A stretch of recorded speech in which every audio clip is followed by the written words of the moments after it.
सरकार का ये कदम देश की ऊर्जा आत्मनिर्भरता की दिशा में एक बड़ी छलांग है। सड़क परिवहन और राजमार्ग मंत्रालय ने मोटर व्हीकल एक्ट के तहत एक नया ड्राफ्ट नोटिफिकेशन जारी किया है।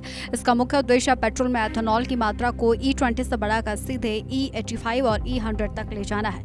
वर्तमान में हम 20% मिश्रण का लक्ष्य हासिल कर चुके हैं, लेकिन नए नियमों के तहत अब गाड़ियों के स्टैंडर्ड में भी बदलाव किया जाएगा ताकि वह हाई ब्लेड फ्यूल को सपोर्ट कर सके। ये बदलाव न केवल हमारी विदेशी मुद्रा बचाएगा बल्कि पर्यावरण के लिए भी वरदान साबित होगा। GFX खेती से निकले ईंधन से दौड़ेगी गाड़ियां, सस्ता ईंधन तेल आयात में बड़ी बचत। संसद में प्रधानमंत्री नरेंद्र मोदी ने पहले ही साफ कर दिया था कि बीते एक दशक में एथेनॉल उत्पादन ने देश की तस्वीर बदली है। पहले जहां सिर्फ 1 से 2% ब्लेंडिंग होती थी, अब वह 20% तक पहुंच गई। इसी का नतीजा है कि भारत सालाना 4.5 करोड़ बैरल कम पेट्रोल आयात कर रहा है। अब सरकार का फोकस B100 बायोडीजल और E85 पेट्रोल पर है।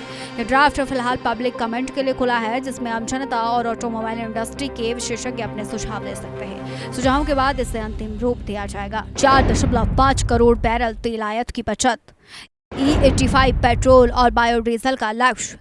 केंद्रीय मंत्री नितिन गडकरी ने भी वाहन निर्माताओं को स्पष्ट चेतावनी दी है। उन्होंने साफ कहा है कि ट्रेडिशनल फ्यूल यानी पेट्रोल डीजल पर चलने वाली गाड़ियों का भविष्य अब खत्म होने की ओर है। गडकरी ने कंपनियों से अपील की है कि वे फ्लेक्स फ्यूल इंजन वाली तकनीक पर शिफ्ट हो। उनके मुताबिक पेट्रोल और डीजल न केवल महंगे बल्कि देश की अर्थव्यवस्था के लिए भी बड़ा बोझ है।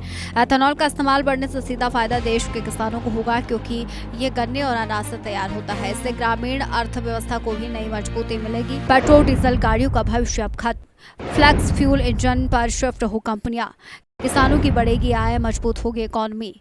हालांकि ये बदलाव रातों रात नहीं होगा। हाई एथेनॉल ब्लेंड के लिए गाड़ियों के इंजन में खास बदलाव की जरूरत होती है। वर्तमान की पुरानी गाड़ियां सीधे E85 पर नहीं चल सकती, इसलिए सरकार सीधे धीरे धीरे इस ट्रांजिशन को लागू करेगी।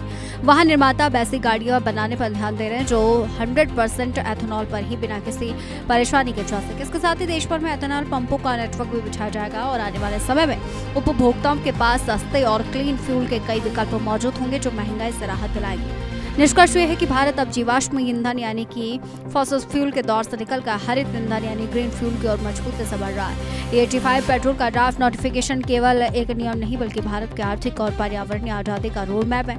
इससे न केवल पेट्रोल की कीमतें कम होंगी बल्कि प्रदूषण के स्तर में भी भारी गिरावट आएगी। सरकार की इस पहल से जहां मध्यम वर्ग की जेब पर बोझ कम होगा, वहीं कच्चे तेल की आयात पर खर्च होने वाले अरबों डॉलर देश के विकास में काम आएंगे। अब गेंद ऑटोमोबाइल कंपनियों के पाले में है, वे कितनी जल्दी इस बदलाव को अपनाती है।